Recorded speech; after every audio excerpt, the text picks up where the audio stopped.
Allora, nel Settecento appunto non avevano apparati di riproduzione acustica e quindi l'hanno pensata bene questa sala, che effettivamente ha un'acustica notevolissima. Bando alle ciance, come si suol dire, è davvero un piacere, un onore qua nella sede RAI regionale del Veneto avere questo tipo di incontro per ricordare innanzitutto un collega, visto che Sassoli David ha onorato con la sua presenza la RAI per molti anni e con grande, devo dire, qualità e sempre con grande impegno e serietà intellettuale, e non sta a me ricordarlo, abbiamo illustri ospiti che peraltro ringrazio per la presenza oggi, che possono certamente testimoniarlo molto, molto meglio di quanto non possa fare io. Semplicemente quindi come direttore di questa sede vorrei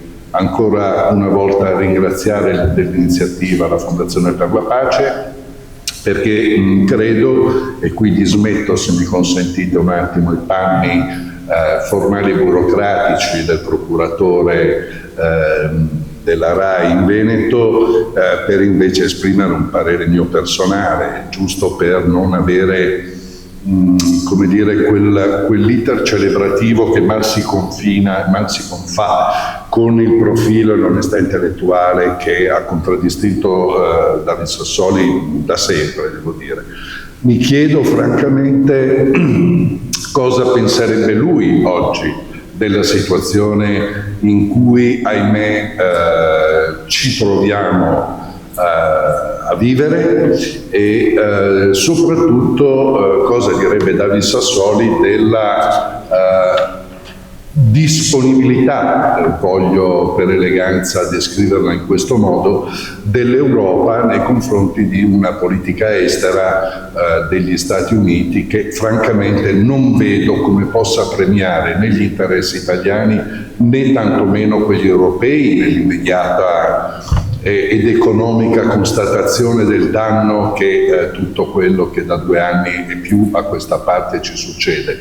Ma soprattutto perché credo che quello spirito europeo che tanto animava l'azione e il convincimento di David Sassoli, così come mi auguro di molti eurodeputati, in relazione al manifesto di Ventotene e a tutto quello che poi ne è conseguito, è da un punto di vista di un semplice cittadino europeo ed elettore totalmente tradito dagli ultimi anni dell'attività europea. Lo dico questo non per essere particolarmente polemico, ma anzi per portare una testimonianza personale e non soltanto un contributo, come dire, formale o barocco nel palazzo che rappresenta il barocco al meglio, via Venezia, perché io mi trovo come elettore europeo e quindi lo dico agli eurodeputati e alla politica presente, e credo con me molti altri,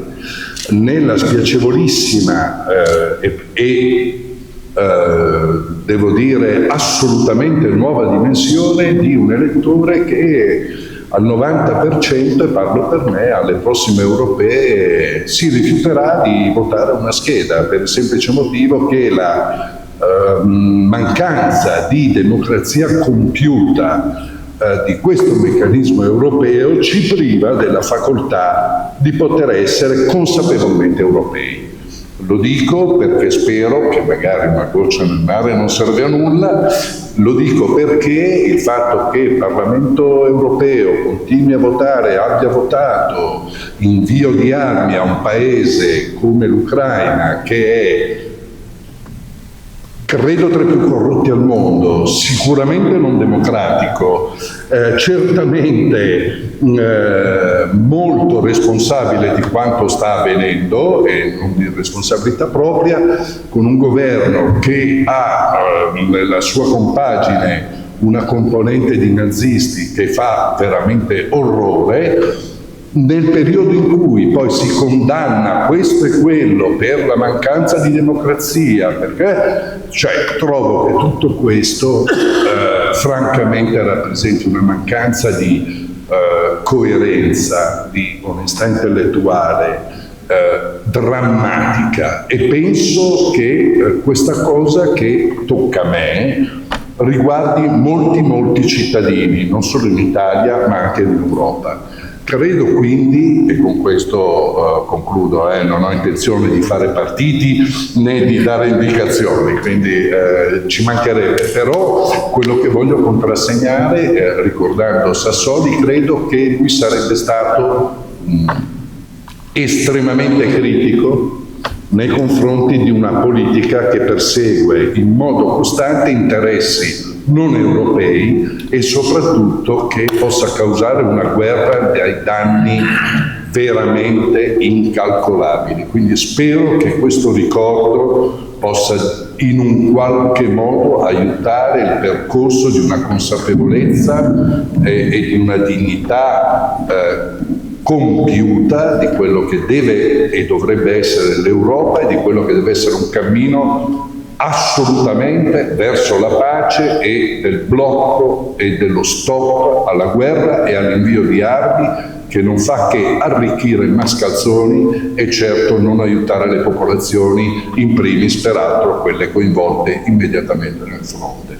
Con questo forse inutile ma sincero appello lascio la parola a voi tutti e vi ringrazio ancora.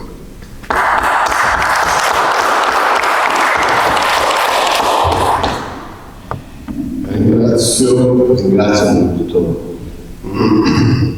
il direttore Giovanni De Luca per due motivi. Primo, per questa accoglienza in un luogo di questo genere.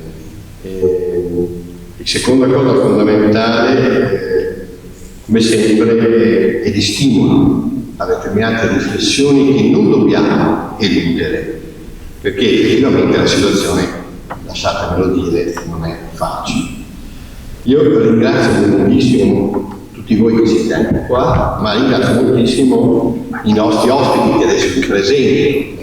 Parlerà prima lo scrittore Claudio Sarto, che spero che tutti voi che sappiate, ecco, venendo anche qua, è uscito fuori questo libro molto bello su Davide, e il dottor Sarto ha raccolto tutti i forse grandi discorsi, più importanti discorsi che il buon Davide ha fatto nel corso degli anni, e c'è tutta la visione, quella visione di cui accennava giustamente il direttore, una visione che non è una visione qualsiasi, perché, lasciatemelo dire, uomini che oggi in Europa abbiano una visione non è che ce ne siano molti. La confusione regna sovrana. Questo libro mi è piaciuto moltissimo per due motivi: il titolo, la saggezza e l'audacia, che sono due grandi i volti di Davide, per chi l'ha conosciuto, che ha avuto la fortuna di conoscerlo per tanti anni. E poi certamente la prefazione del nostro presidente Sergio Mattarella, che devo essere sincero, lasciatemelo dire, se c'è una persona a cui dobbiamo veramente tanto in questo momento di squilibrio, sia in Italia, in Europa che nel mondo, io ringrazio sempre che ci sia questo presidente che anche con tutta la calma, ma nello stesso tempo la fermezza, porta avanti determinati principi e difende determinate questioni. Qui il dottor Sarto ha fatto un bellissimo lavoro, perché c'era bisogno di raccogliere queste grandi idee. Ci sono tutti i discorsi, sia per l'Italia sia per l'Europa. Quindi invito tutti coloro qui presenti a tenerne conto. Ma sono anche contento, e quindi parlerà per primo il dottor Sarto, ma sono anche contento di avere a fianco due persone che ho conosciuto anni fa, proprio in concomitanza delle elezioni europee, 2 eurodeputati, quindi a pieno titolo, persone che hanno avuto il coraggio di misurarsi con il Parlamento europeo, o misurarsi con il sistema europeo, e doversi misurare anche con le scelte europee, a proposito di quello che diceva prima il direttore. E dall'altra parte due persone che in modo diverso ci siamo stimati per le scelte che avevamo fatto e che abbiamo fatto nel corso della nostra vita. Questo ci fa capire una cosa molto bella, che indipendentemente dalle posizioni politiche, qui sono rappresentati due mondi diversi, nella diversità c'è sempre la ricchezza, questo è il mio motto. Quindi io con grande piacere presento Alessandra Moretti, eurodeputata per il PD, e con grande piacere presento anche Gian Antonio Darai, che adesso dopo ti definirai in questo momento, perché non mi è facile dare una definizione, ma voi sapete benissimo che è sempre stata una figura di riferimento della Lega. Mi piace pensare, poi ci sono anch'io nel mio piccolo, proprio nel mio piccolo, perché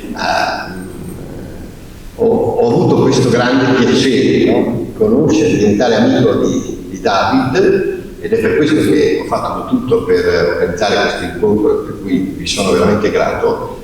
E devo essere sincero, uno degli ultimi scritti suoi prima di morire è stata la prefazione a questo libro, che è il mio libro dedicato appunto al tema dell'immigrazione.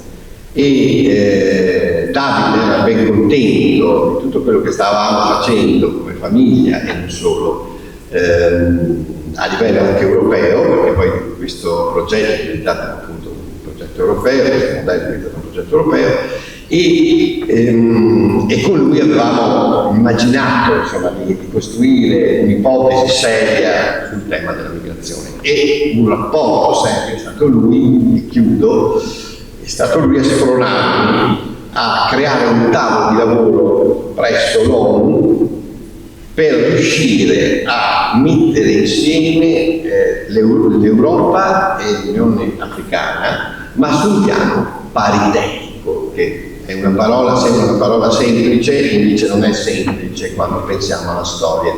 E qui io ho cercato fin dall'inizio il suo appoggio, e c'era tutto il suo appoggio, e io continuerò nel mio piccolo, perché non sono certamente David, a perorare questa causa. Quindi grazie moltissimo, lascio la parola al dottor Sardo e buon ascolto a tutti. Grazie.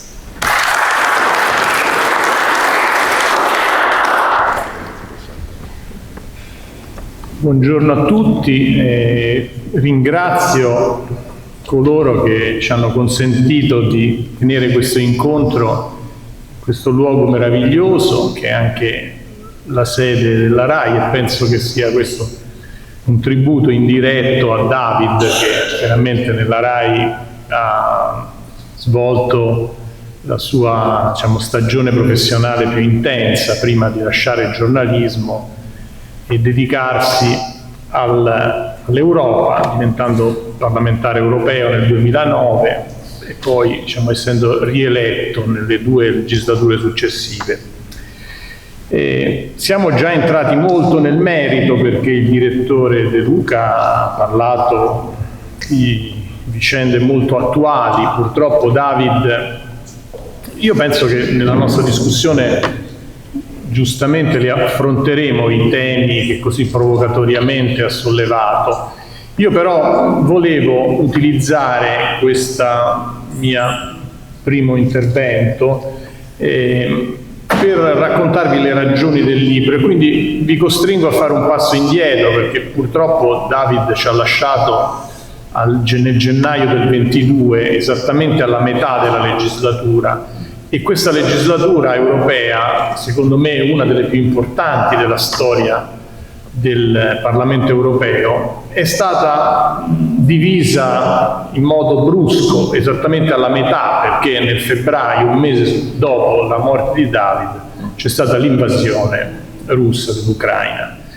E quindi il racconto di della storia di David, Presidente del Parlamento europeo, è un racconto che riguarda la metà della legislatura europea, racconta quei 2 anni e mezzo in cui David, al culmine della sua maturità politica, pronuncia questi discorsi, fa queste battaglie, ottiene dei risultati che pochi mesi prima di conquistarli erano semplicemente indicibili.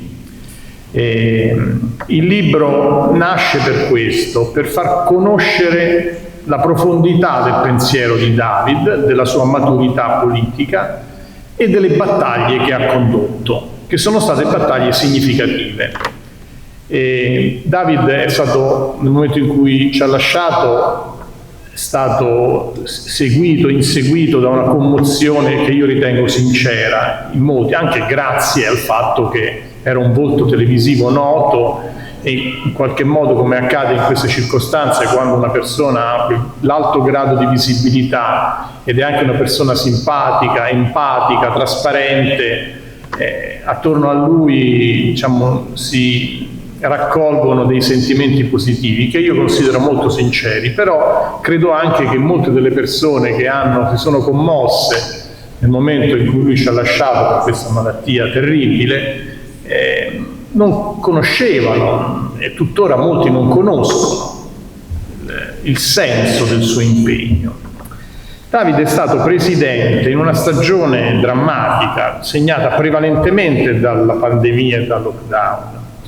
Però in questa stagione sono stati violati dei tabù, come ad esempio il debito comune, che erano veramente dei tabù che anche se si andava in giro nelle università europee, la stragrande maggioranza degli studenti o anche dei professori avrebbe detto che ormai, per come si era strutturata l'Europa, quella interpretazione del Trattato di Maastricht e le successive evoluzioni, quindi in qualche modo la politica economica rigorista, il rispetto delle cifre sul deficit, il debito, erano diventate una parte organica dell'ordinamento europeo, una parte inscindibile dell'ordinamento europeo.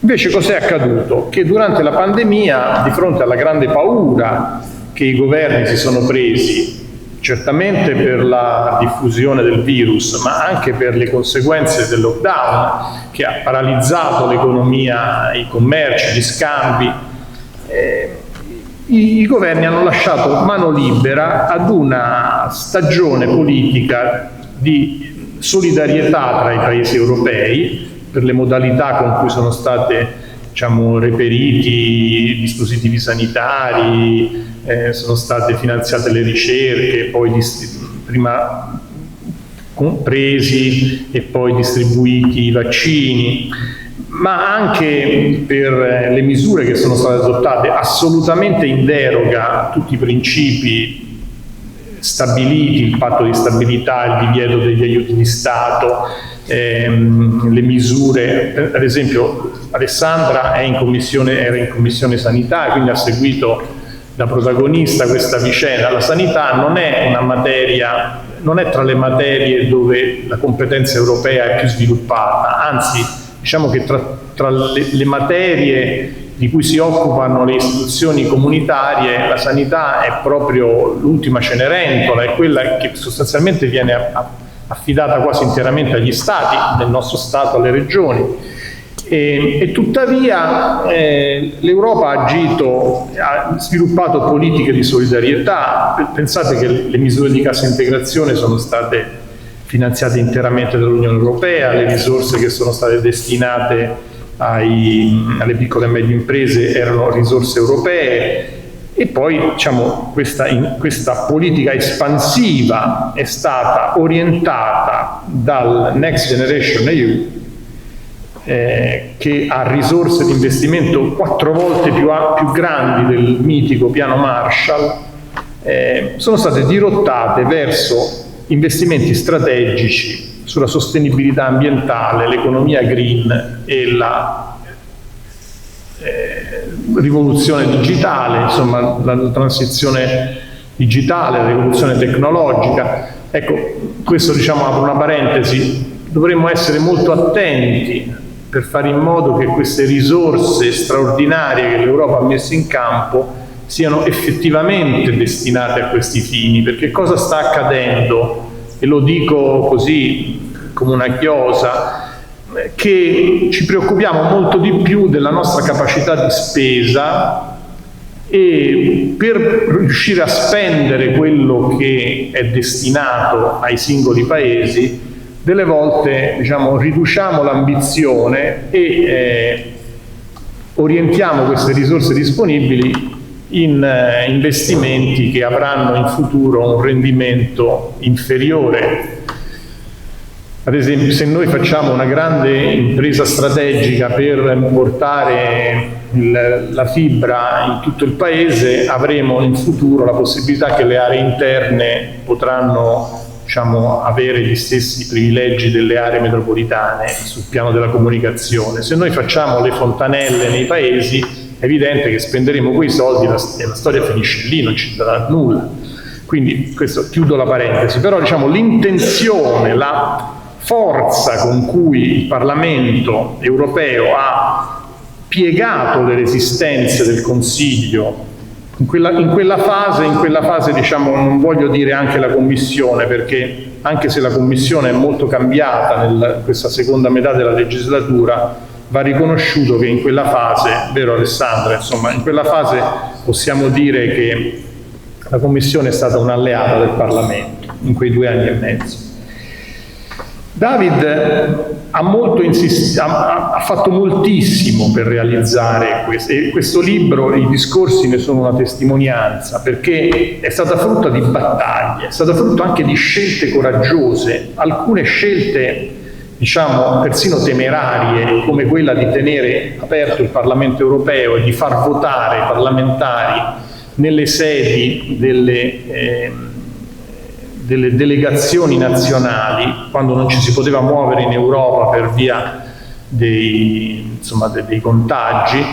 David, un po' forzando, facendo storcere la bocca a molti giuristi europei ma anche italiani, ha invece consentito questa eccezione, e il Parlamento è stato sul pezzo, anzi il Parlamento si è riunito più volte di quanto non si è riunito il Consiglio, anzi il Parlamento incalzava il Consiglio e la Commissione con atti di indirizzo, e questo fatto ha consentito non solo che tutte le misure che piano piano venivano, l'elenco è lungo, se volete potrei farvelo, sono 11-12 provvedimenti, SURE, blocco degli aiuti di Stato, che sono stati fatti con una velocità addirittura irripetibile, perché il Parlamento ha i suoi tempi, si riunisce una volta al mese, ha le sue lentezze, e nessun provvedimento senza la codecisione del Parlamento può diventare operativo. Lì invece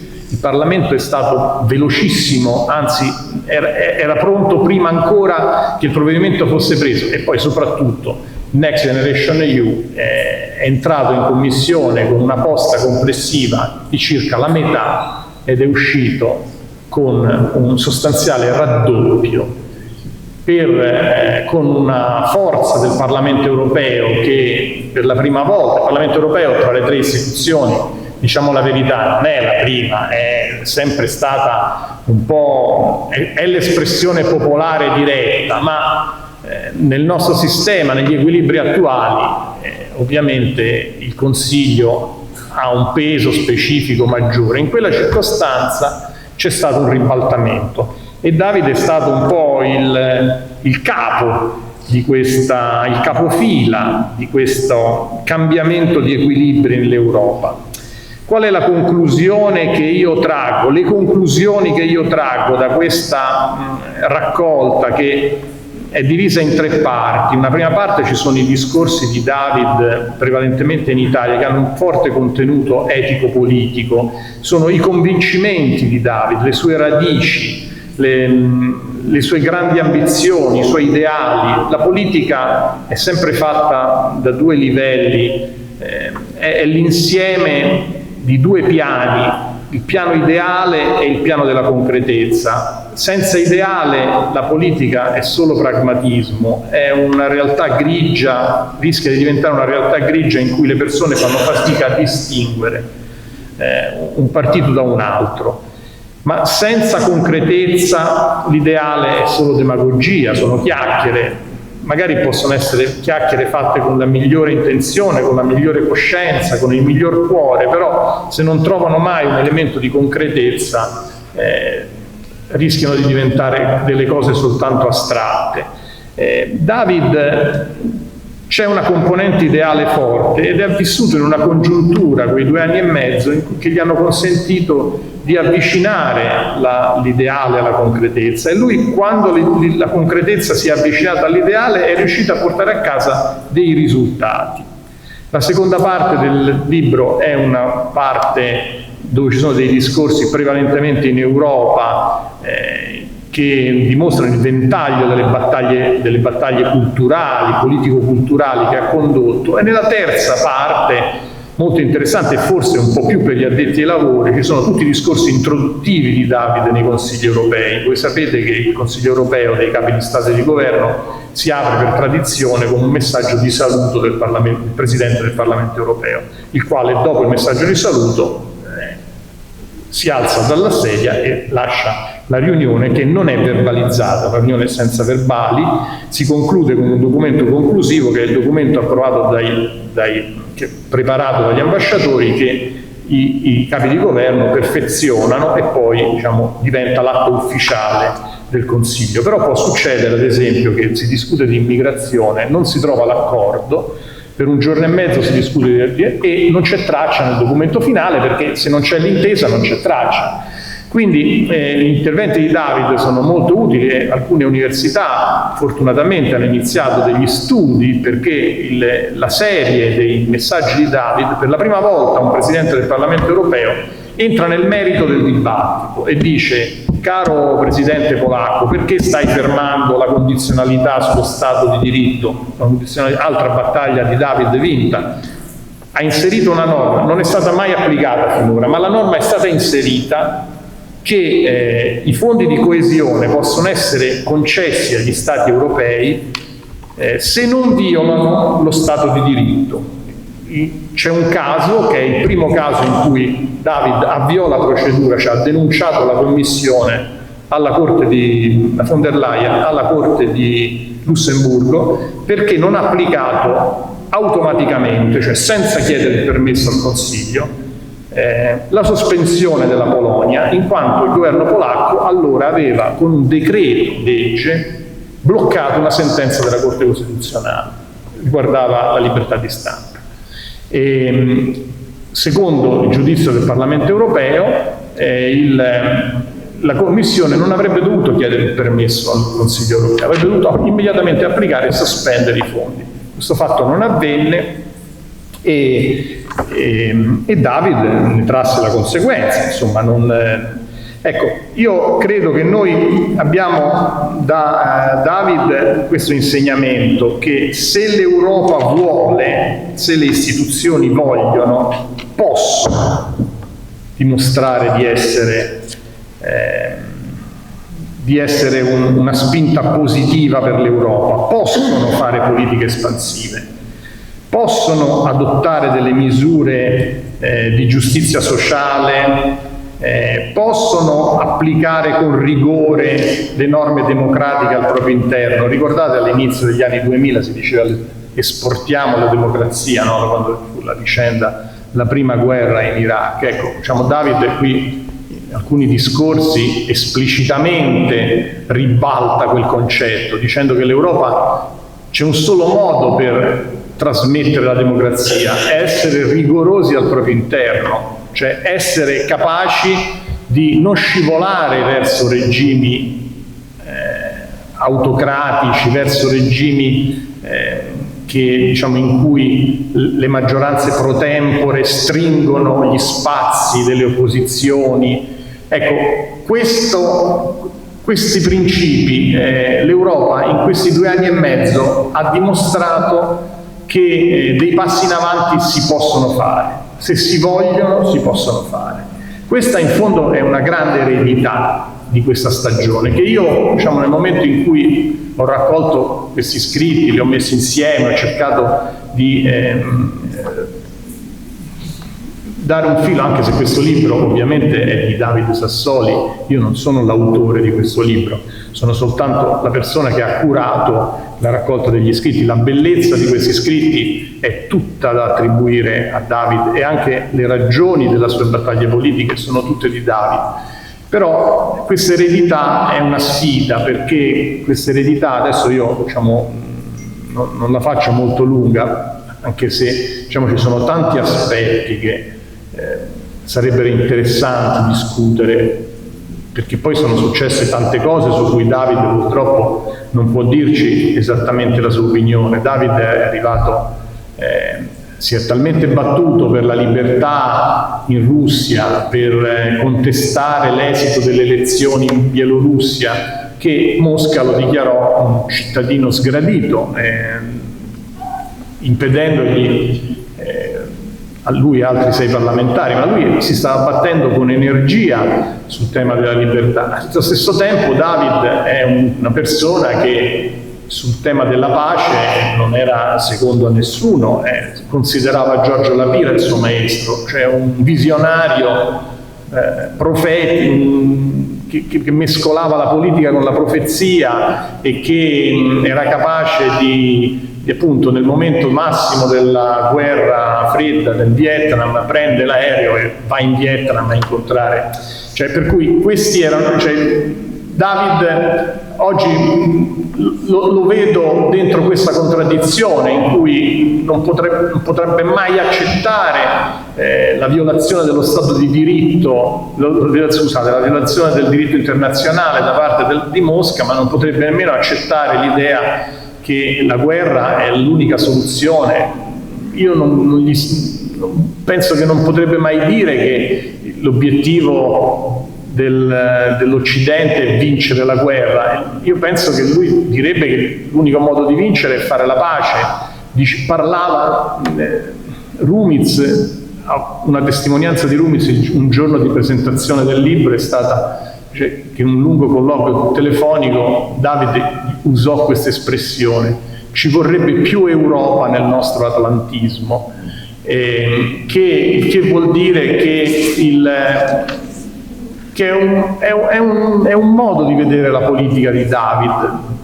La politica è un processo in cui bisogna cercare di vedere passo passo quello che è possibile fare, ma tenendo sempre in mente quale può essere la meta. E certamente la sua idea non sarebbe stata quella di unilateralmente prendere un'iniziativa estemporanea, ma certamente richiamare sempre un po' a quelle che sono le ragioni di fondo, e così anche sull'insistenza sul tema green e sul tema sociale. Ecco, io vi cito soltanto una frase presa da un discorso fatto ad Assisi: non ci sarà una svolta economica senza porre la giusta attenzione alle disuguaglianze. La disuguaglianza è una questione ambientale, così come il degrado ambientale è una questione sociale. Parliamo veramente dell'ecologia integrale, che è grande novità, penso che Papa con la Laudato Si ha consegnato al mondo, una svolta nel pensiero. Naturalmente non è solo l'autore Papa Francesco, è colui che gli ha dato una forma a un movimento che già era in campo, da un movimento di pensiero, di uomini, di azioni, di proposte, anche di riflessioni, che era già in campo da 20 anni e che però ha sistematizzato, e che David ha provato a fare suo nelle politiche concrete. Il Next Generation EU deve servire a fare all'Europa quella svolta green che può mettere l'Europa nelle condizioni di essere capofila di un progresso mondiale, ma che può essere anche la ragione, riprendo le parole, i temi sollevati dal direttore De Luca, può consentire all'Europa di ritornare ad essere un protagonista nel mondo, perché noi dobbiamo pensare che tutto quello che sta accadendo, cioè la nostra risposta alla pandemia, e poi la guerra, e poi le battaglie sull'energia, si inserisce in un quadro in cui l'Europa e l'Occidente stanno declinando nel mondo. La Cina fra pochi anni sarà il primo paese del mondo per PIL, supererà gli Stati Uniti. Nel 2070 anche l'India supererà gli Stati Uniti, secondo le previsioni di Goldman Sachs. Gli Stati Uniti diventeranno la terza potenza mondiale. Nel 2050 i paesi cosiddetti BRICS avranno più del 50% del PIL, i paesi del G7, che oggi noi consideriamo la totalità dei paesi ricchi del mondo, avranno meno del 33% del PIL. Cioè noi siamo dentro una corsa di cambiamento geopolitico e di pesi in cui incidono l'elemento demografico, le risorse energetiche, le capacità tecnologiche. E la svolta green e digitale è il modo con il quale l'Europa può rispondere a questa sfida mantenendo un suo primato. David ci ha lasciato su questo un'eredità importantissima. Ovviamente se noi pensiamo che il prolungamento della guerra possa portare all'Europa un beneficio, vabbè, cioè questo non credo che nessuno abbia il coraggio di dire un'idiozia simile. Quindi è evidente che questa Europa, nata da una promessa di pace, ha la pace nel suo destino, ha la pace come unica condizione per poter ancora svolgere nel mondo una sua parte positiva. Ovviamente al tempo stesso non può rinunciare alla libertà, alla difesa della propria libertà, alla difesa del diritto internazionale, non può accettare una risposta. E allora che fare? Io non so rispondere, certamente non posso rispondere per David. Dico che siamo dentro una contraddizione al momento insanabile e se un politico nel momento in cui ha la possibilità di portare a casa un risultato, come è stato per David, lo ha portato a casa, poi ci sono i momenti in cui invece il politico, quando vive una contraddizione insanabile, ed è già capitato nella storia del dopoguerra, la seconda metà del Novecento, quando vive una contraddizione il suo compito è di far vivere i due corni della contraddizione. Io non ho una risposta, però i politici che apprezzo di più sono coloro che sono consapevoli di questa contraddizione, che non fingono di dire la risposta è la guerra o la risposta è la fuga. Siamo dentro una contraddizione, la difesa della libertà dell'Ucraina, dell'indipendenza dell'Ucraina è un elemento centrale della prospettiva europea, ma bisogna anche avere il coraggio di fare qualcosa di più di quanto onestamente è stato fatto finora per riaprire una possibilità di pace e di tregua, perché le condizioni materiali lo abbiamo detto, ma anche le condizioni ideali, ecco, questa contraddizione, lo so, davanti agli elettori è difficile dire che non si ha una risposta certa, però tenere aperte le prospettive è un compito che in certi momenti della storia per un politico può essere importante. David aveva l'idea della politica come processo e non una politica manichea in cui c'era il bene contro il male che si confrontavano. Questo libro io credo che è un pozzo, un tesoro per chi ha la possibilità di leggerlo. Io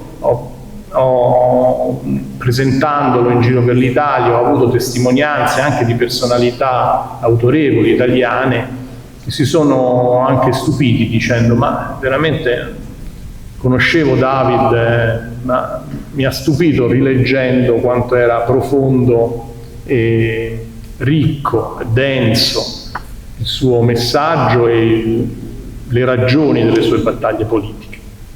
Spero di essere stato nella confusione un cicerone di questo percorso che ho raccolto nel libro.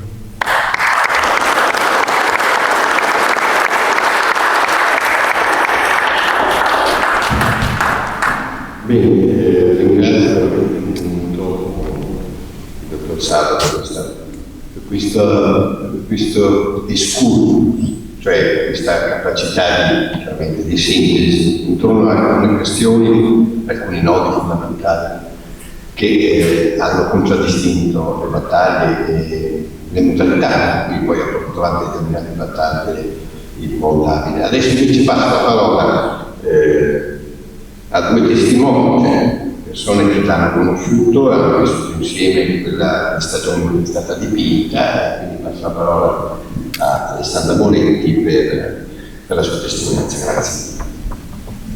Allora, grazie intanto al direttore che ci ha ospitati in questa sede prestigiosa, meravigliosa, grazie ad Antonio Calò e la sua qualità soprattutto di Presidente della Casa della Pace, un istituto così importante e significativo soprattutto di questi tempi, e ovviamente a Claudio per il lavoro che ha fatto su Davide, sul fatto che appunto grazie a questo libro la memoria di David continuerà, è un po' un portare avanti le sue idee, prendere il testimone di quello che lui ha elaborato anche nel corso dei 2 anni e mezzo della sua presidenza, e poi a Tony D'Area ovviamente, che è un collega deputato europeo distante da me molto in termini diciamo politici, ma con il quale ho sempre avuto modo di avere dialoghi, confronti, schietti e anche molto lucidi sulla difficile situazione che abbiamo dovuto vivere insieme in questa pazza legislatura. Perché oggi ricordiamo David che, come dire, ha avuto il grande compito di condurre il Parlamento europeo e le istituzioni europee nel momento più difficile e drammatico. Il direttore prima ha lanciato, a mio avviso, delle provocazioni importanti che abbiamo il dovere di raccogliere, perché probabilmente sono delle provocazioni che hanno la finalità di scuotere tutta una serie di considerazioni e anche sul lavoro che si è fatto. Ecco, io spero in realtà, e so che non è facile, no? Perché è molto più semplice la narrazione che vuole dipingere l'Europa come qualcosa che diciamo, è negativo, piuttosto che la narrazione positiva dell'Europa. È molto faticoso descrivere nel dettaglio, ma anche in maniera semplice, che cosa sono stati questi 5 anni. È molto più facile la propaganda spiccia, il messaggio diretto, e io invece dico sempre che non possiamo spiegare con facilità fenomeni complessi e che dobbiamo forse diffidare anche da chi ci offre soluzioni complesse a problemi estremamente difficili. Cioè non ci sono insomma soluzioni facili, no? a quei temi di cui adesso vi parlerò e che in parte Claudio ha affrontato. Cioè noi ci siamo trovati subito con uno strappo che è stato quello della Brexit. David Sassoli era presidente quando la Gran Bretagna decide di uscire dall'Europa, e anche quello è stato un passaggio drammatico. Per la prima volta un paese usciva, scuotendo diciamo le fondamenta delle istituzioni europee.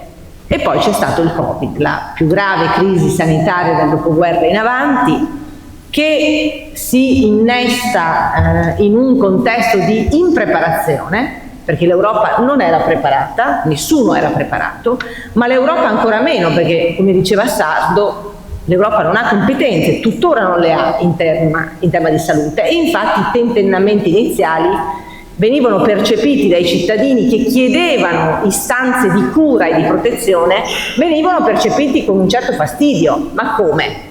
In 27 paesi che siete, un Parlamento, un Consiglio, non riuscite a risolvere questo problema? Perché poi quando ci sono le crisi di questa portata, il cittadino chiede e si rivolge alle istituzioni più alte, no? E l'Europa è l'istituzione che tiene insieme 27 governi, 27 parlamenti, 27 storie. Davide è riuscito in quel momento così drammatico a cambiare il volto dell'Europa. Cioè l'Europa fino a quel momento era l'Europa dei vincoli, delle regole, l'Europa, se vogliamo, anche un po' matrigna, un po' fastidiosa, no? Qualcuno in un dibattito recente l'ha definita come la zia acida, no? Cioè questa visione comunque di quasi fastidio, insomma una persona che pretende sempre tanto e da poco. Ecco, in realtà l'Europa con il Covid si trasforma, diventa l'Europa della solidarietà, ma anche della responsabilità. Per la prima volta fa quello che fino al giorno prima non ci saremmo mai aspettati si riuscisse a fare, cioè il debito comune. Vi immaginate il dibattito con i paesi frugali, l'Olanda in primis, che diceva ma come dobbiamo dare soldi all'Italia? Ma perché? Perché l'Italia era il paese colpito per primo e colpito di più e che aveva bisogno di più, tant'è vero che dei 1.000 miliardi del Next Generation EU l'Italia prende la quota più grande, 200 miliardi, che poi si tradurranno nei PNRR nazionali, con adesso la sfida non è più nostra, ma è quella dei governi nazionali, riuscire cioè ad implementare queste risorse mettendole a frutto. Quindi sostanzialmente cambia il volto dell'Europa, si batte affinché il Parlamento rimanesse aperto. Guardate che tutti i parlamenti nazionali erano chiusi durante la pandemia. I nostri colleghi erano appunto a casa, le istituzioni non funzionavano se non quelle appunto di governo con le misure dei decreti di urgenza. Il Parlamento europeo continua a lavorare, non chiude un giorno e consente a tutti i deputati, quelli la stragrande maggioranza rientrati nei propri paesi, di votare nel corso delle commissioni e di votare nelle plenarie. Io che ero rimasta, perché avevo trasferito nel 2019 i miei 2 figli a Bruxelles ed ero rimasta con David e pochi altri a Bruxelles, ho avuto la grande opportunità di vivere quella stagione dentro le istituzioni europee. Mi ricordo, guardate, il primo, siccome appunto non c'era nessuno in aula, eravamo veramente pochi, io feci il primo discorso sul Covid e mi ricordo ancora come mi diede la parola David che presiedeva in un'aula, saremmo stati in 20. Lui mi disse: prego onorevole Moretti, ti lascio la parola Alessandra, perché nella dinamica parlamentare europea c'è una certa confidenzialità, si abbattono anche quelle formalità, ma c'è un rapporto di grande, si usa spesso partecipazione, ma anche il nome. Si usa spesso il nome, no? Quindi si abbattono queste regole formali, no? Ma c'è questa vicinanza. E io me lo ricordo, questo modo con cui lui, sapendo e conoscendo che in quel momento ero molto emozionata di parlare in un contesto così difficile, è chiaro che lui in quel modo ha voluto anche aiutarmi, a superare quel momento, per dirvi che David poi era una bella persona. E la sua, la bellezza che lui aveva nel suo carattere aperto lo raccontava attraverso il suo sorriso, cioè questo sorriso che comunque era un sorriso accogliente, capace cioè di abbattere il muro della distanza e anche dell'autorevolezza che ovviamente c'è rispetto a un Presidente del Parlamento europeo. Ciascuno di noi ovviamente subisce, anche l'autorevolezza, appunto, il ruolo che ciascuno svolge. Ecco, lui aveva questa grande capacità di metterti a tuo agio, ma nello stesso tempo la sua fermezza, cioè la saggezza e l'audacia, ma anche appunto la fermezza con cui lui non era disposto a fare passi indietro. Quali erano i temi su cui lui non rinunciava ad alzare la voce, a usare un tono fermo? Era il tema dello Stato di diritto. Lui diceva che sui diritti non si poteva tornare indietro, che sui diritti non si poteva negoziare, che sullo Stato di diritto bisognava essere fermi con gli Stati membri che invece, alcuni di questi, calpestano ancora oggi lo Stato di diritto. Pensiamo all'Ungheria, pensiamo appunto alla Polonia, la battaglia sulla clausola della condizionalità, cioè a dire: bene, violi lo Stato di diritto e io ti blocco i fondi europei. Ma perché lo faccio? Perché l'Europa, diceva David, non è un bancomat, cioè non è un'istituzione da cui tu puoi pretendere di prendere solo senza dare niente. L'Europa è condivisione di valori, l'Europa è appunto libertà, è speranza, è democrazia, è la più alta forma di pensiero sulla qualità e sulla vita delle persone, che vengono messe al centro, la dignità. Il lavoro che abbiamo fatto sulla salute, in particolare con lui, prima con il piano europeo di lotta al cancro, poi con la prima cassetta di attrezzi con cui l'Europa si dota contro le possibili future pandemie. Ecco, rimettere al centro la persona e attribuire un nuovo ruolo importante alla sanità pubblica, che deve essere quella di sanità, ma ridare ruolo a chi ci lavora nella sanità. perché noi ci siamo ricordati degli infermieri, degli operatori sanitari, dei medici solo durante la pandemia.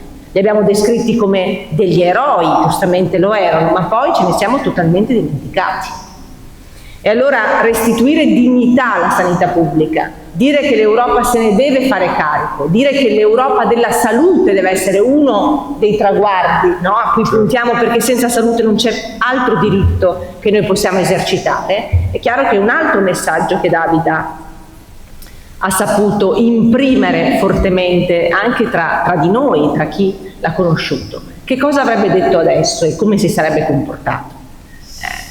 Probabilmente, voglio dire, avrebbe avuto, come dire, una tenacia nella condanna rispetto a Putin. Claudio prima l'ha ricordato, insomma il rapporto tra Putin e Sassoli non era di certo un rapporto di cordialità. Putin l'aveva appunto definito sgradito, per cui di sicuro, insomma, David aveva saputo, soprattutto con il premio dato ad Alexei Navalny, il premio Sakharov, cioè è David Sassoli che consegna alla figlia di Navalny il premio Sakharov, che rappresenta il massimo premio più importante. Lì quando è già malatissimo, ed il 15 è dicembre. molto malato, perché è metà appunto dicembre del 21 e David se ne va appunto a gennaio del 22, dopo qualche settimana, no? Eppure anche in quell'occasione, nonostante la fatica che lui faceva nel venire in Parlamento, nell'affrontare le aule, però ha voluto esserci, come dire, su quelle questioni che riguardano la vita di tutti noi, la carne viva, diciamo, di ognuno di noi. David c'era sempre. Ecco, quindi io credo che davvero, se vogliamo, ecco, portare avanti quello che è il suo ideale e quello che lui ci ha lasciato, io devo dire che noi dobbiamo saper coniugare quello che diceva prima Claudio e che David sapeva coniugare: una dimensione ideale, fortemente valoriale, fortemente etica, radicata sulla storia e sulle radici europee, con la dimensione della concretezza, con la dimensione del pragmatismo, la capacità cioè di dare risposte. Questa è l'Europa, direttore, che a cui i cittadini guardano e aspirano, perché io credo che nonostante i grandi difetti e l'incompiutezza dell'Europa, perché purtroppo l'Europa non è un'Europa politica, ci manca ancora tanto per diventare, come dire, no, compiuti negli Stati Uniti d'Europa, quelli cioè a cui i padri fondatori guardavano con speranza. Ci manca una politica estera comune, ci manca una difesa comune europea e ovviamente serve ed è necessaria.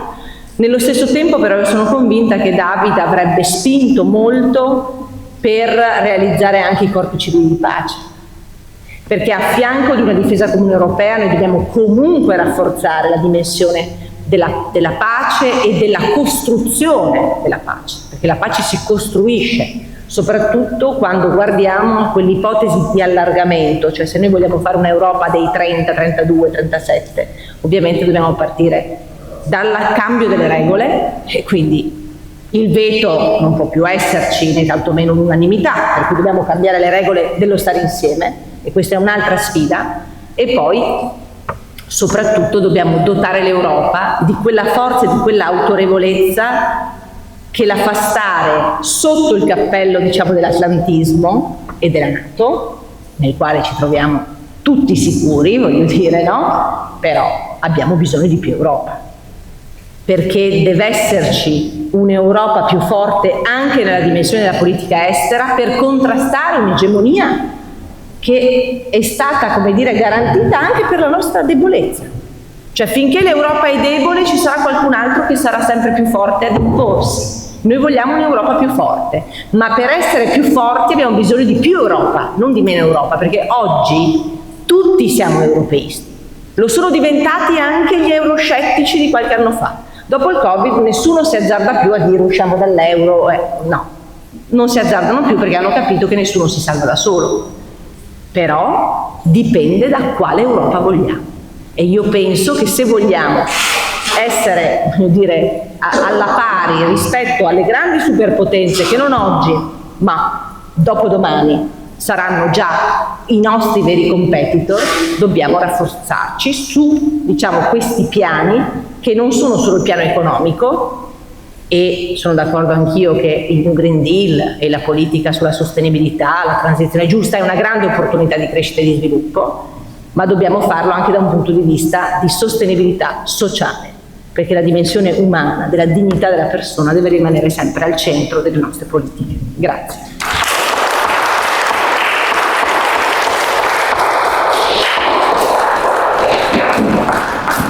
Grazie Alessandra, grazie per averci ricordato i passaggi riguardanti il periodo che Davide ha trascorso come Presidente e soprattutto alcune questioni estremamente delicate, quando ha avuto il coraggio appunto la fermezza, il coraggio, l'audacia, come dice giustamente il dottor Sarko, di non transigere su certe cose, di non transigere.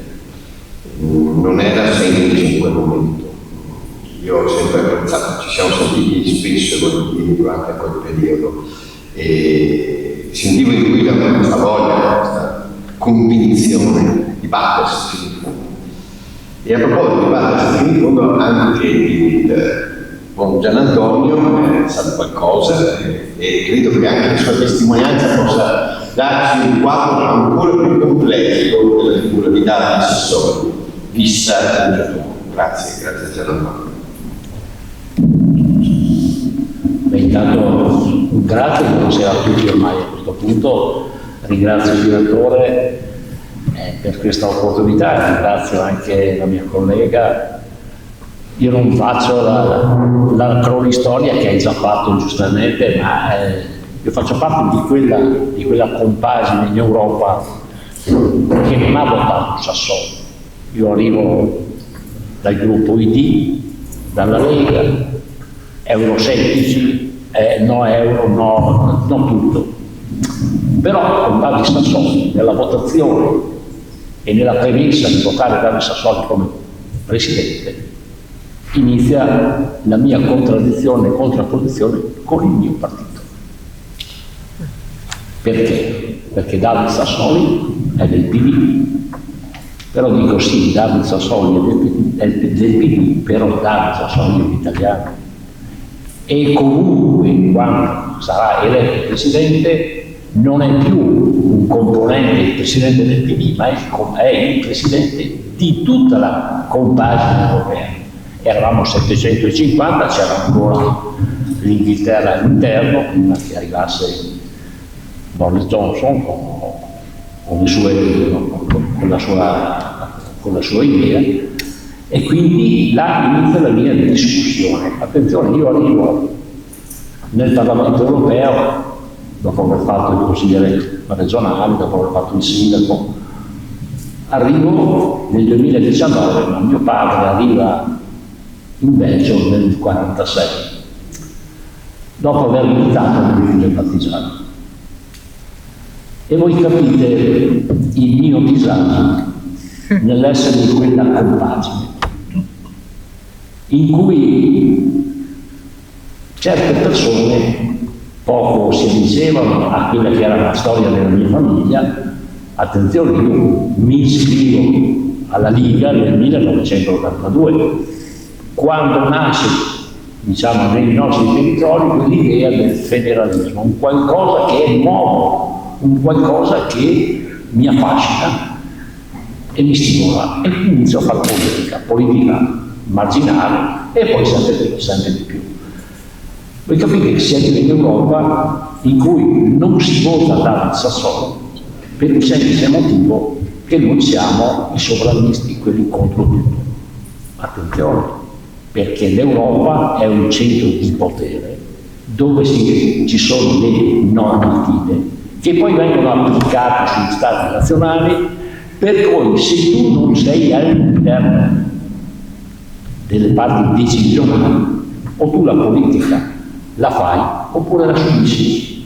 Ed è quello che io ho sempre cercato di spiegare ai miei colleghi, perché, ripeto, se c'è un'istituzione la si governa, Perché io la politica non la faccio per fare l'opposizione, mi dispiace, io la politica la voglio fare per governare, per portare le mie idee, per portare il mio contributo, magari anche idee sbagliate, ma mi confronto, perché io ringrazio il professor Carò e ci siamo incontrati dopo 5 anni, perché ci siamo incontrati in campagna per le europee, dove lui professava e faceva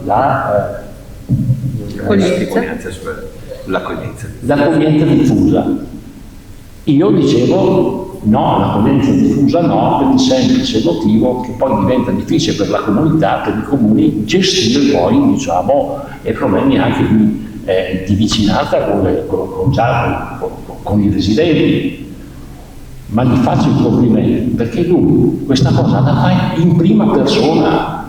Allora, perché è facile fare, sì, mi metto a fare, diciamo, l'altruista con i soldi degli altri o con i soldi della comunità. No, l'ha fatta per me, gli ho fatto i complimenti, perché sinceramente è una condivisione di capire che dall'altra parte c'è uno che ha un'idea che non è come la tua, anzi è contraria, però la credibilità della persona non si mette in discussione al di là della politica, ed è un po' quello che è stato David Sassoli, perché ripeto, io non l'ho votato perché le esigenze di coalizione mi hanno imposto questo, però ho contestato al mio interno perché secondo me era un qualcosa di sbagliato, comunque sbagliato, anche se non era italiano, tant'è vero che poi dopo 2 anni e mezzo, voi sapete che a metà mandato c'è il cambio della guardia, votiamo la Metzola.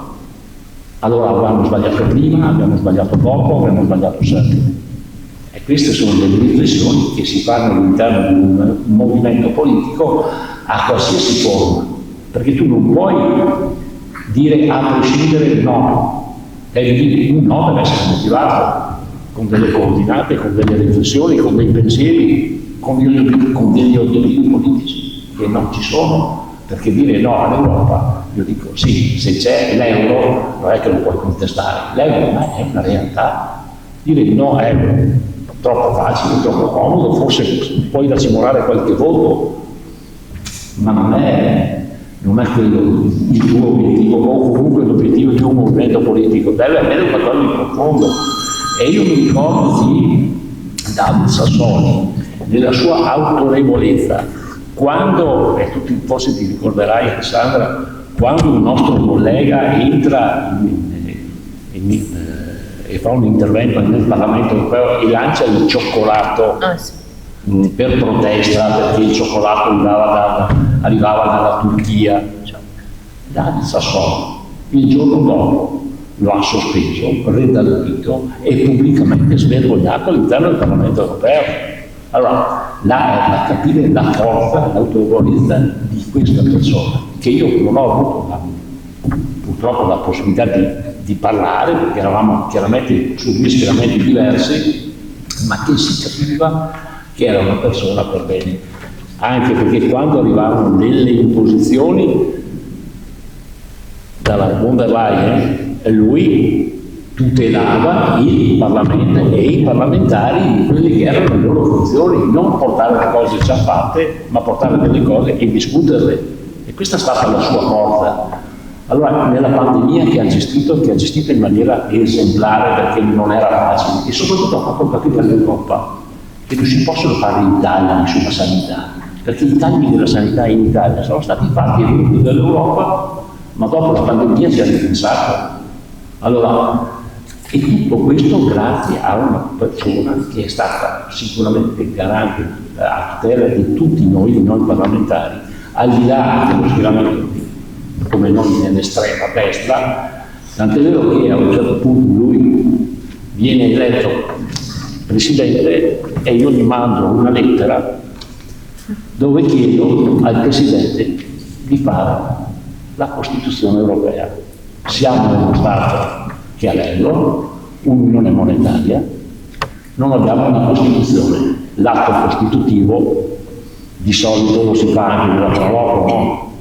Allora, in Europa non c'è, e giustamente come diceva Alessandra prima, ci sono state queste. Lui mi risponde, naturalmente mi risponde, scusate un attimo, mi risponde subito dopo, l'ho fatto in ottobre, dove mi risponde e mi dice e mi chiede che eccolo qua, scusate, dove lui mi risponde e chiaramente dice: guarda, abbiamo iniziato a portare avanti la commissione, il futuro dell'Europa, e mi scrive: tu sei rappresentato nel tuo gruppo da tale Simon Beck di Alternative für Deutschland, l'estrema destra tedesca. Allora voi capite il mio disagio, il mio disappunto. La mia esperienza nel Parlamento europeo è stata bellissima, perché ti fa capire la forza di questa straordinaria struttura e la capacità, ma ho capito anche la debolezza di questa grande struttura, che non è una struttura politica, non è una struttura militare. E mi ricollego al direttore prima che ci ospita quando dice e parla dell'intervento e della guerra in Ucraina. Ma siamo sicuri, perché siamo tutti atlantisti, no? Lo sappiamo, la guerra l'abbiamo persa tutti. Però dobbiamo capire anche un'altra cosa, che l'Europa ha una sua dignità, una dignità politica, economica, perché secondo me questa guerra poi è andata a finire solo per indebolire la grande Europa e dalla Germania, l'Italia, la Francia. Allora, David Sassoli, se fosse stato al posto della Metsola, si sarebbe comportato così, oppure avrebbe cercato quantomeno un dialogo, anche se contestato da tutti, cercare una risoluzione, o comunque noi come Europa non abbiamo avuto la diplomazia, non si è mai parlato, non si è mai cercato. Abbiamo delegato Erdogan, abbiamo delegato in maniera goffa Macron, c'è dato il Santo Padre, ma l'Europa che sia andata a trattare o cercare una trattativa per capire se c'era una soluzione quantomeno politica e non militare della guerra in Ucraina, questo non è stato. È qua che manca l'Europa, e chi andrà in Europa prossimamente dovrà far capire che l'Europa deve crescere in maniera politica. Non possiamo essere succubi di una grande nazione quale gli Stati Uniti. Siamo 500, siamo mezzo miliardo qua in Italia, in Europa. Allora, o siamo giusto fare una forza militare che può essere la NATO, perché vedete, gli inglesi se ne sono andati con la Brexit, ma attenzione, si sono trasferiti 2 chilometri più avanti, sono nella NATO, e le direttive della guerra e l'imposizione dei miliardi che noi stiamo dando all'Ucraina arrivano direttamente dalla NATO. Allora vogliamo capire se questa Europa può crescere, e credo che David Sassoli avesse questa idea di un'Europa autonoma, certamente alleata con l'atlantismo, ma non sicuramente succube che deve eseguire solo gli ordini. Questo è quello che io mi sento di dire nella figura di una persona straordinaria che non ho avuto il modo di conoscere, ma che chiaramente aveva, nel senso del Parlamento europeo, aveva dei valori, dei principi che sono valori che hanno fatto grande la nostra Italia, ma potevano fare e possono far grande anche questa Europa, che ripeto, deve crescere dal punto di vista politico, deve avere una politica autonoma, deve avere una politica anche magari staccata dagli Stati Uniti. Ripeto, 2 nazioni, anzi 3 nazioni hanno firmato un trattato della guerra, ovvero l'Italia, la Germania e il Giappone con Hirohito. Sono passati qualche anno, no? Cerchiamo di capirci, il mondo è cambiato, rimaniamo all'interno dell'Alleanza Atlantica, ma vogliamo anche dire la nostra. È questo che, se vogliamo onorare Sassoli, dovete fare. Io non sarò più della partita, perché qualcuno ha pensato bene di dissentire. Sono contento così, però ripeto, nella vita bisogna portare avanti le proprie idee senza guardare se la tua inviata, la politica qua si fa per convenienza, no, io lo faccio perché mi piace, ripeto, l'ho iniziato a fare nel 82 in un partito che non era un partito ma era un movimento politico, che spero magari sono un sognatore, ma non importa, però l'importante è portare avanti le proprie idee con correttezza, con serietà, anche se qualcuno ti dice di no. Vi ringrazio per l'ospitalità.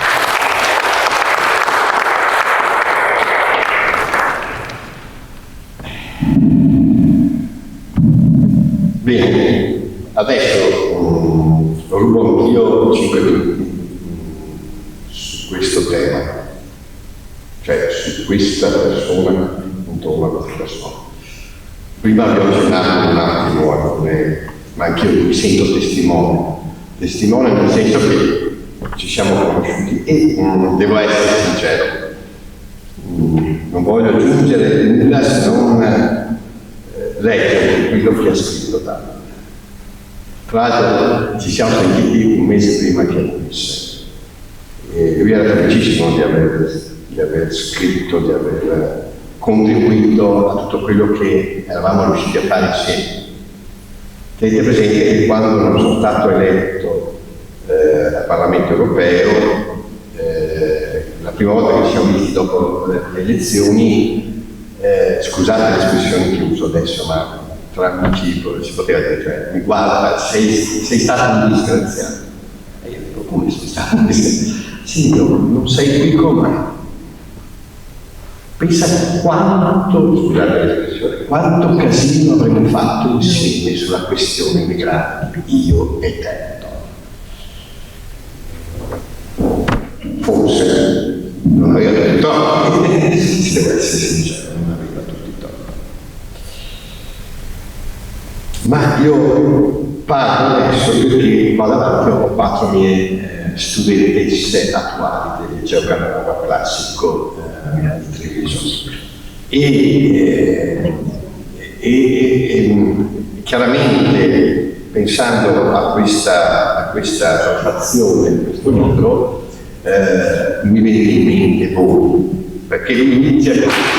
Ho conosciuto Antonio Canova diversi anni fa al liceo classico Antonio Canova di Treviso, dove lui insegna in occasione di iniziative che mi avevano portato a entrare nelle scuole con grande interesse. Lo chiamavo spesso per testimoniare il mondo del giornalismo e come il giornalismo, la lettura dei giornali potesse essere, lo sanno i miei studenti, potesse essere un'occasione chiaramente di crescita. Ho visto in lui, adesso mi metto in imbarazzo, però ho visto in lui una persona curiosa, ricerca, desiderosa di un confronto aperto, un professore appassionato del suo lavoro, un docente in dialogo con i propri studenti e in continuo ascolto delle istanze e dei bisogni dei giovani. David aveva questa cifra, cioè aveva una capacità di stare in mezzo ai giovani straordinaria e dava entusiasmo ogni volta, mi ricordo benissimo certi momenti. Lo dico questo perché con dei miei studenti abbiamo organizzato un lavoro sulla questione in Palestina. Abbiamo dedicato 40 ore, gli studenti hanno dedicato 40 ore, 20 ore in classe, 20 ore a casa e gli studenti hanno fatto un lavoro che è stato presentato presso l'Assemblea dell'Istituto e l'altro giorno è stato presentato anche pubblicamente presso la Fondazione Benetton a Treviso.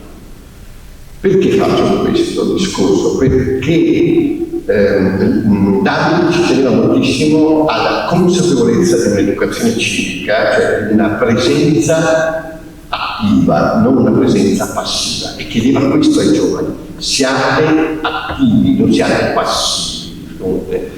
E quindi mi è venuto in mente molto Davide in questo frangente, proprio perché è vero, noi abbiamo discusso moltissimo, con lui passavamo dopo questi incontri, si andava a mangiare qualcosa insieme e spesso volentieri tra l'altro le persone di una semplicità incredibile.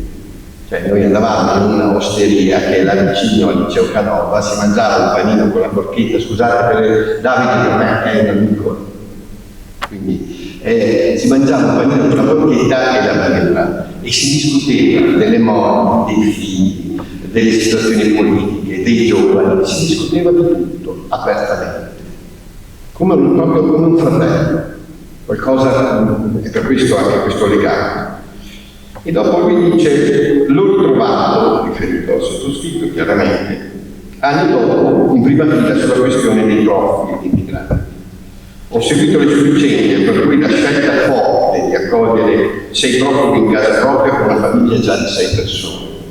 Quel gesto, che poteva rappresentare un esempio o un modello concreto di accoglienza diffusa, è diventato in pochi anni un progetto europeo, che è riuscito a dimostrare che l'accettazione dell'altro non solo è possibile, ma può diventare un'opportunità per tutti, sia per chi accoglie, sia per chi viene accolto.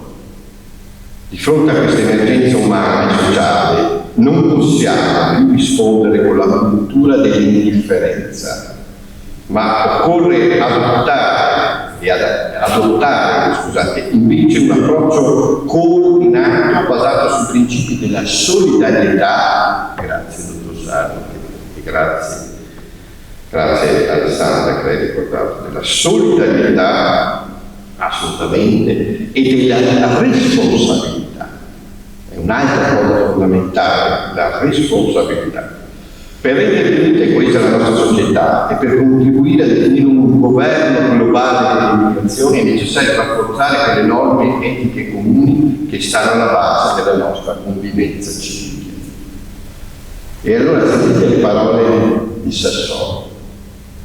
C'è bisogno di una nuova visione per l'Europa e per essere capaci di dare risposte concrete dobbiamo caricarci sulle spalle l'ansia di cambiamento che ci ha trasmesso Papa Francesco quando ci ha invitato tutti a lavorare per un'Europa capace di dare alla luce un nuovo umanesimo che possa recuperare la progettualità dei padri fondatori, interpretare i cambiamenti del nostro tempo e aprirsi alla complessità del mondo. In questo momento credo che sia molto importante valorizzare quell'idea di cittadinanza globale che sta alla base di una società aperta e inclusiva. L'accoglienza e la solidarietà sono i temi con cui misurare sempre le politiche per l'immigrazione. Senza uno scatto in avanti non sarà possibile per l'Europa conquistare una vera leadership morale prima che politica nella difesa dei valori fondamentali della persona umana. E questa è la vera missione dell'Unione Europea in questa fase storica. Antonio però con questo libro ci fa capire che l'accoglienza è possibile, che si può accettare l'altro in modo rispettoso, che si può lavorare bene insieme ed essere persone capaci di creare relazioni senza pregiudizi e senza schemi. Tutto questo è possibile e indispensabile. E il titolo appunto è chiaro, si può fare, se si vuole, come diceva anche il dottor Sara, prima ma anche il buon Gian Antonio, si può fare, cioè, ma ci deve essere una volontà e la capacità di essere coerenti nelle proprie scelte. Guardate, io credo moltissimo nella pace, però dobbiamo essere realisti. Io farò di tutto, lo dico davanti a voi, non ho bisogno di nascondere, per fare quello che giustamente ha detto Gian Antonio. Non c'è stata ancora una conferenza mondiale sulla pace, non esiste nulla di tutto ciò, finora non si è fatto nulla e l'Europa poi questo è completamente assente. Gli studenti, i miei studenti, quando hanno messo in gioco questa domanda fondamentale, chi sono gli attori che potrebbero intervenire per aiutare la fine di questa guerra, in questo caso la guerra palestinana? Ebbene, hanno usato Stati Uniti, la Turchia, la Lega Araba e il Papa non c'era in Europa. Nei ragazzi l'idea che l'Europa potesse intervenire non c'è. Capite? E qua è la povertà dell'Europa. Questo è il limite dell'Europa. Però lasciatemi dire, io non sono né per la NATO né sono per una riforma profonda dell'ONU, perché l'ONU attualmente non conta niente, assolutamente nulla. O rifacciamo l'ONU con dei valori chiari, un equilibrio completamente diverso. E se voi vedete attentamente, l'ONU non conta più perché c'è un veto, il famoso veto dei 5. L'Europa non conta niente perché c'è un veto. E allora sta con questi veti. Ecco perché ci vuole una visione. E poi non si risponde, scusate, su questo sono molto duro e severo, non si costruisce la pace con le armi, mi dispiace. Questa corsa agli armamenti è pericolosissima. Non si costruisce la pace con le armi, no, si costruisce con la pace. Cioè, allora io sono d'accordo con quello che diceva Alessandra, e Davide ce l'aveva in testa, con i giovani che fanno un anno di servizio civile tutti quanti. E lo fanno con l'idea di servire la pace, di contribuire a costruire, perché ci si rispetta nella nostra diversità. Guardate che la corsa agli armamenti è pericolosissima. E allora questa è la mia proposta. Io sono convinto che ci sono degli attori. Ricordatevi sempre che in una guerra non ci sono i due contendenti, c'è sempre un terzo attore. Sono convinto di questo. La storia, purtroppo io insegno storia, ormai non è che la storia insegna, però ti indica delle strade. Il terzo attore chi è? Chi può essere il terzo attore che può fermare queste escalation spaventose? C'è il terzo attore, secondo me, e non sono né gli Stati Uniti, né la Lega Araba, né la Cina, né il Papa, né Tizio, né Caio. È l'economia. Chi rappresenta l'economia verde, le banche, le assicurazioni, le multinazionali della tecnologia. Se questi signori si trovassero intorno al tavolo e decidessero di chiudere i rubinetti, le guerre si fermerebbero. Grazie.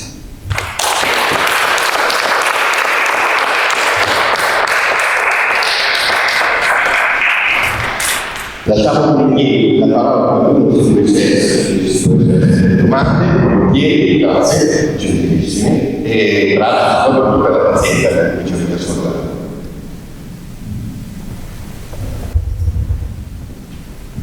Prego.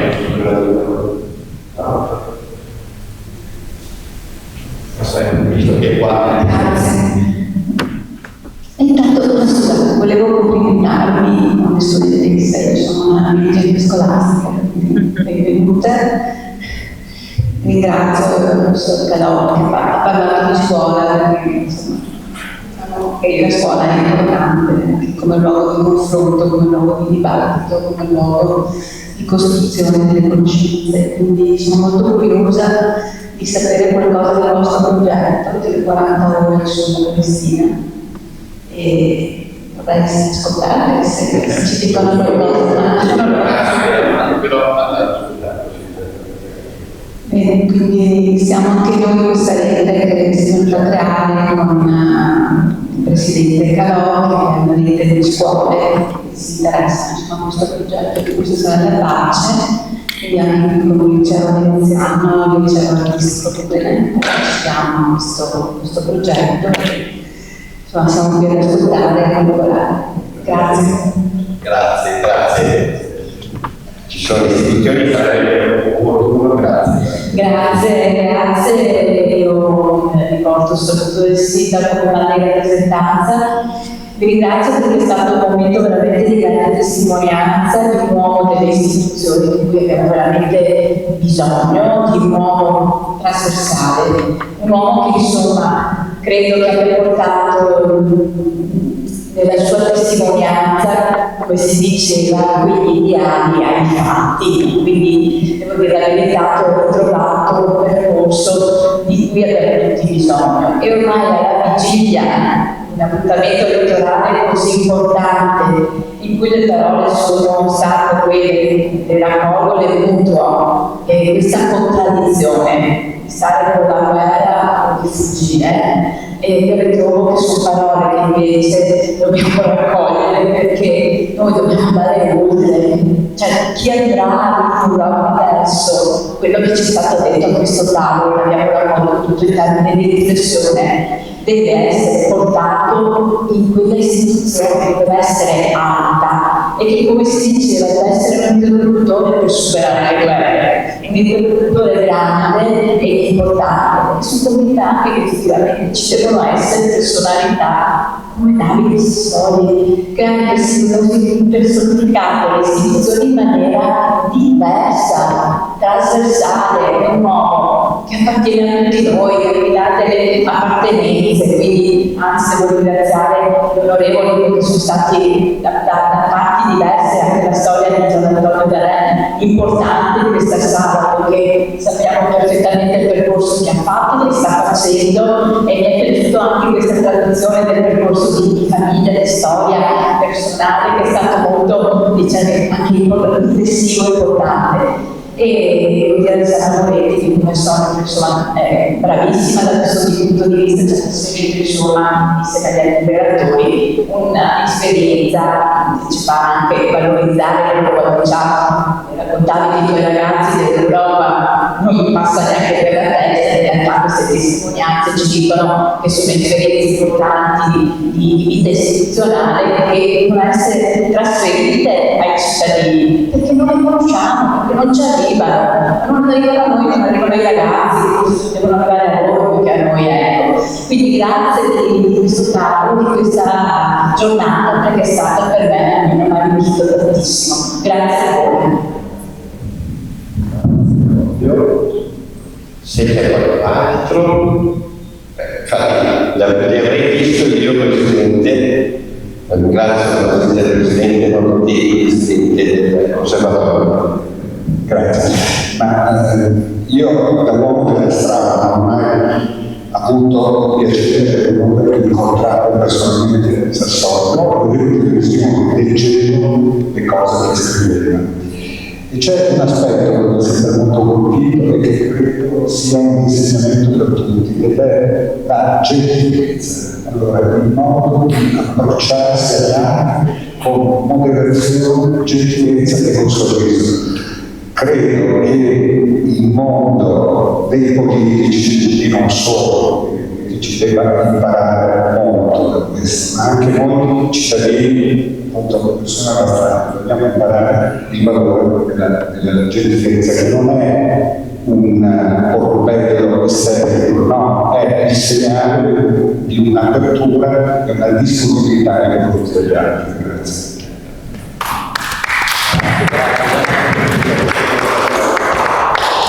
L'altro, allora, se dei relatori qualcuno vuole... No, penso che non accetto solo la definizione di provocatorio interdebito. Che mi sembra che mi sembra molto facile, anche perché le provocazioni, se sono si fatte, o si accolgono o si respingono.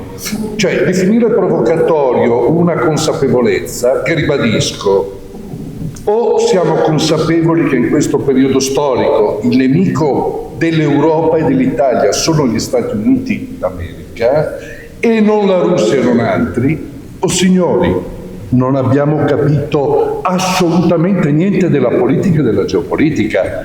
Vi ricordo che anche gli americani ci chiedono questo. Abbiamo un paese che dai quarantenni Kennedy, Obama eccetera si presenta con la gerontologia avariata e che manifesta tutta la sua incapacità di assolvere i compiti storici che ha generato. Io vi chiedo, in quanto politici, in quanto eccetera, aprite gli occhi, gli Stati Uniti d'America non sono cioccolate chewing-gum, non siamo più in quel tempo, sono morti, sono pericolosi, sono dei guerrafondai, ma quello che è peggio è che non c'è alcuna coerenza tra difendere l'Ucraina e difendere Israele, attaccare sempre quelli che sono in minoranza e difendere sempre le azioni le peggiori che ci sono in campo internazionale.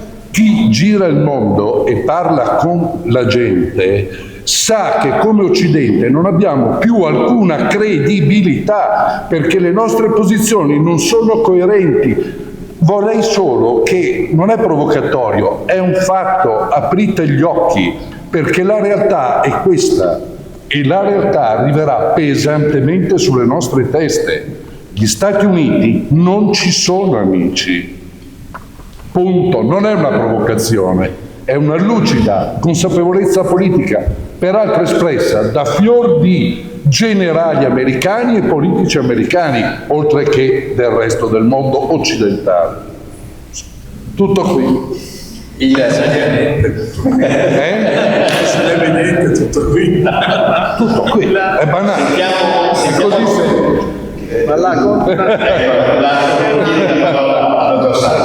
ma il fatto di aver usato l'espressione provocatoria era una considerazione personale, ed era una considerazione, era un modo per interloquire, perché diciamo consentirai, direttore, che quello che tu esprimi non va sul mainstream e che quindi era un desiderio di interloquire positivamente con quello che tu avevi detto. No, ma l'ho colto questo. Quindi diciamo, hai iniziato con una doccia fredda e intendevo provocatoria per dire accetto questo punto di vista perché con il quale vorrei interloquire. Quindi non era un modo sbrigativo per liquidarlo come una cosa marginale, era un modo per dire hai detto una cosa forte in un modo inusuale, però credo che sia necessario interloquire con questo punto di vista. Ho anche detto che io non avevo non riesco a comporre il quadro di questa situazione nella quale ci troviamo. Quando Rumiz rivelò di un colloquio personale con David negli ultimi giorni, David ha vissuto i prodromi dell'invasione, aveva capito che la situazione stava diventando critica, non credo che immaginava tutto quello che sarebbe successo dopo, però avvertiva la criticità della situazione e usò questa espressione, riferita da lui, non c'è mai nei suoi scritti, però più Europa nel nostro atlantismo può voler dire molte cose, può voler dire anche alcune delle cose che tu, certo in un modo più soft, però alcune delle cose che stai dicendo te, perché noi adesso tu stai esaminando la situazione storica degli Stati Uniti, ma noi non sappiamo cosa saranno gli Stati Uniti fra un anno, perché potrebbe la tua analisi essere ulteriormente colorita da nuovi argomenti, perché la posizione di Trump sull'alleanza atlantica non è uguale a quella di Biden e quindi potrebbe costringere l'Europa nuovamente a prendere delle posizioni diverse, ma anche la difesa comune. David era chiaramente un sostenitore della difesa comune, così come era un sostenitore dell'unione fiscale, perché l'incompletezza dell'Europa viaggia su diversi piani. Noi abbiamo la moneta unica, cerchiamo di indirizzare la politica verso degli interventi di politica economica comuni, però non abbiamo una politica fiscale comune, per cui capita che ci sono dei paesi che usano il fisco come arma competitiva tra gli Stati. Questo ovviamente non è compatibile. Noi non abbiamo una chiarezza sul bilancio europeo. Il bilancio europeo è un altro dei temi che sono al centro di questo libro. Quando Davide si trova ad affrontare i paesi che vogliono ridurre l'entità del bilancio europeo, usa l'argomento che se il bilancio europeo è più consistente non comporta un esborso maggiore dei paesi, perché se l'Europa riuscisse a coordinare delle attività strategiche sui bilanci, l'aumento del bilancio europeo potrebbe corrispondere ad una riduzione della spesa dei singoli paesi. Ad esempio, la difesa europea. L'Europa si dice che è un nano sul piano della difesa, ma se noi sommiamo le spese di difesa di tutti i paesi, noi spendiamo più degli Stati Uniti e della Russia. Quindi diciamo, è solo un esempio per dire come l'incompiutezza dell'Europa impedisce in molti punti di poter esercitare pienamente la nostra funzione. Quello che Davide dice, non io, è che questa funzione europea non è solo una funzione di potenza, cioè l'idea della potenza europea, cioè del modo come nella geopolitica di oggi e di domani, che si sta trasformando e si sta trasformando in modo tendenzialmente negativo verso l'Europa, per ragioni demografiche, per ragioni economiche, per ragioni di produzione, che crescono alcuni stati continenti. In questa funzione la dimensione di potenza non è l'unico fattore dell'Europa, cioè l'Europa deve difendere la sua identità, la sua cultura. L'Europa non è una istituzione. Noi quando diciamo cos'è l'Europa, diciamo l'Unione Europea, ma non è così. Noi abbiamo l'Unione Europea, abbiamo l'euro che è una realtà più piccola, abbiamo il Consiglio d'Europa che quando funzionava prima di questo trauma comprendeva dalla Russia agli Stati Uniti. Quando noi parliamo di Mediterraneo, diciamo è la culla dell'Europa, eppure c'è tutta la fascia nordafricana. L'Europa è fondamentalmente, mi rifaccio ai classici, il libro di Chabot, l'idea di Europa è un'idea di civiltà. Le forme giuridiche, ordinamentali, i confini dell'Europa. Valmoren scrive che l'Europa, la sua ricchezza sta nel fatto che non ha un confine definito, perché a secondo delle istituzioni che noi usiamo, la NATO, l'Unione Europea, il Consiglio, abbiamo sempre dei confini variabili. Cioè, cos'è che identifica l'Europa? È il nostro modello sociale, è l'idea di una democrazia che non è solo un fatto formale, ma dovrebbe essere l'istituzione che garantisce la giustizia, è l'accorciamento delle disuguaglianze rispetto agli altri paesi, è tante cose che attengono a livelli antropologici, culturali, spirituali, civili. E noi questa è l'Europa che dobbiamo difendere, ma per difenderla non possiamo più avere le dimensioni, il pensiero politico di prima. Questo è il punto. Dobbiamo fare dei salti in avanti su questo piano. Io credo, e anche le cose che ha detto l'onorevole D'Arè mi sembrano molto importanti, molto convincenti, soprattutto su un punto per me che uso questo ragionamento. Ormai nessuno, tranne che nella propaganda elettorale, una propaganda ipocrita e assolutamente fuori tempo, quella che stiamo ascoltando non solo in Italia ma in tutti i paesi, tutti sanno che il vero tema dell'Europa è quali sono le scelte concrete, le strategie, gli equilibri da realizzare, le strategie da seguire sui grandi scenari. Tutti ormai sono orientati su questo, anche le forze che nominalmente sono anti-Europa. In realtà dire Europa sì, Europa no, oppure dire quanto spetta di potere allo Stato e quanto spetta all'Europa, sono temi del tutto secondari, tranne che nelle campagne elettorali, perché la propaganda elettorale è piena di questi argomenti che nessuno ovviamente applica nella realtà. Tutti sanno che il tema è quali politiche fiscali si devono scegliere, quali politiche di bilancio, quali politiche di difesa. Ad esempio, dire difesa europea, ad esempio nell'aggressione russa sull'Ucraina, naturalmente ci sono anche se l'Europa è sostanzialmente unita, ci sono delle accentuazioni non marginali di differenza, cioè dire che l'Europa si deve concentrare nella reazione perché il problema è vincere questa battaglia, ritornare ai confini del 2014, è una sensibilità che alcuni paesi hanno, soprattutto i paesi di area del confine orientale. Chiaramente dire altre cose, sosteniamo l'Ucraina, però dobbiamo cercare di costruire una nuova Helsinki, non lo dice quasi più nessuno, però c'è stato un momento in cui è stato detto, per fortuna. Queste cose, questo deve scegliere l'Europa, questo o quello, deve decidere se aumentare il bilancio delle istituzioni e realizzare dei programmi comuni su interventi strategici che possono far consentire all'Europa di fare un salto di qualità, deve decidere se la conferenza sul futuro dell'Europa deve portare a un nuovo trattato.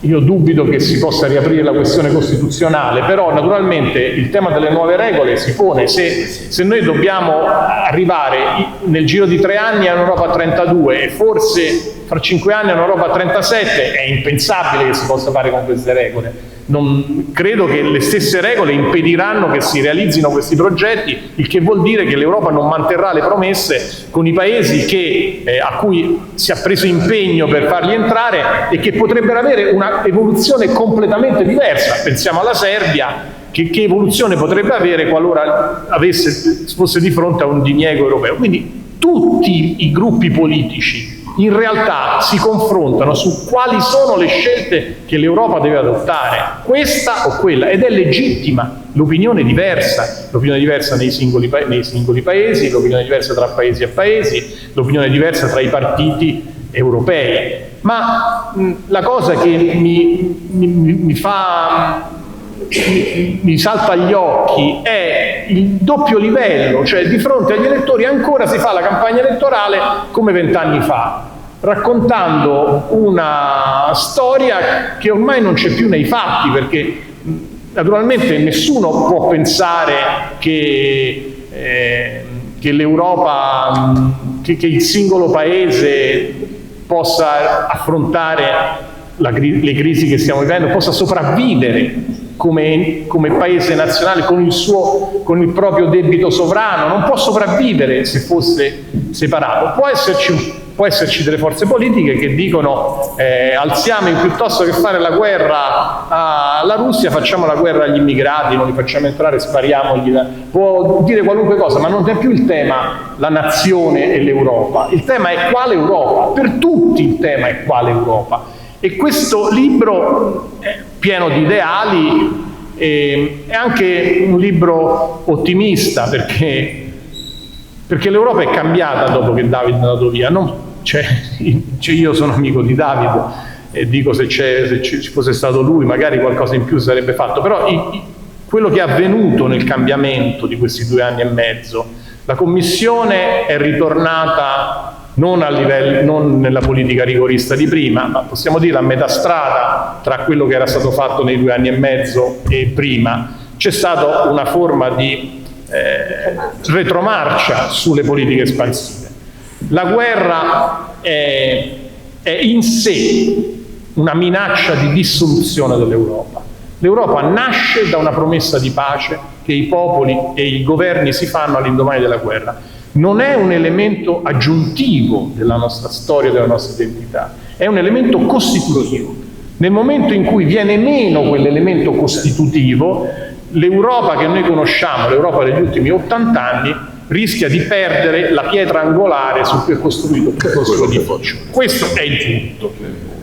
Probabilmente lo vuole anche Putin, questo è il punto perché Putin, cioè voi avete detto in questo dibattito che l'Europa è stata assente. L'Europa è stata assente per tanti motivi, ma anche perché non è stata mai riconosciuta come un interlocutore possibile. Ma comunque io non voglio dare una risposta perché non ce l'ho, e comunque lo metto soltanto come ingrediente di una riflessione ulteriore. Permettetemi 2 ultime considerazioni telegrafiche.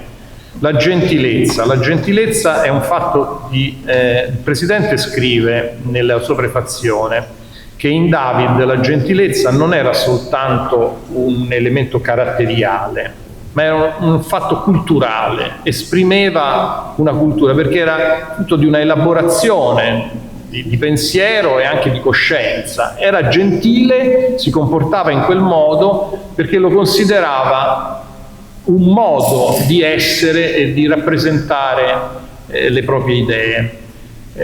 Paolo VI disse una frase molto importante nel suo periodo delle encicliche, che nel nostro tempo, nella modernità, si accettano molto di più i testimoni che i maestri. E i maestri i giovani accettano i maestri soltanto se sono anche testimoni.